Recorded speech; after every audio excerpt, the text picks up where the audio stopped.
was watching the Barney show earlier today, and there was a guy that owns lots of real estate in New York City. And he's reached out, that is the guy who owns property in New York City, rental property, and tried to get in contact with the mayor-elect's team. And the guy's been around for a good long while, and they're not bothering to return his calls. I read an article in the Wall Street Journal. It says, gee willikers, my expression, not theirs, that landlords in New York City are kind of hampered by their inability to raise rents thanks to long-standing rent control, and the fact that prices for maintenance, heat, and the like have gone up a great deal over the years. So what do you do? I don't know if you ever owned real estate. I certainly have and do. When you own real estate, the purpose of real estate is to generate cash flow, if it's improved real estate,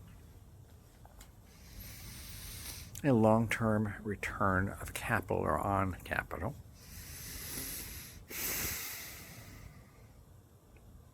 but real estate has lots of lives. For instance, if you were lucky enough to own a strip shopping center, not in my case, but a guy I used to play poker with,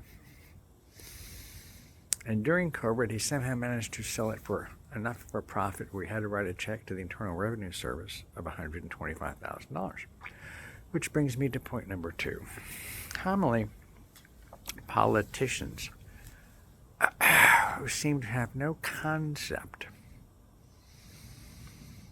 of how money and capital and profit is generated. And they just use the term, we need more funds for this, that, and the other thing, which is a left-handed way of saying, not to insult left-handed people, my dad was left-handed, it's an odd way of saying, oh, we need to raise more tax revenue or float more bonds.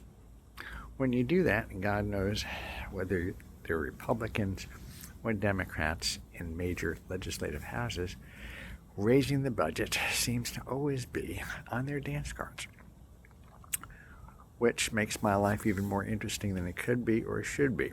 Today I'm off to go see a personal trainer about some stretching and aerobic things.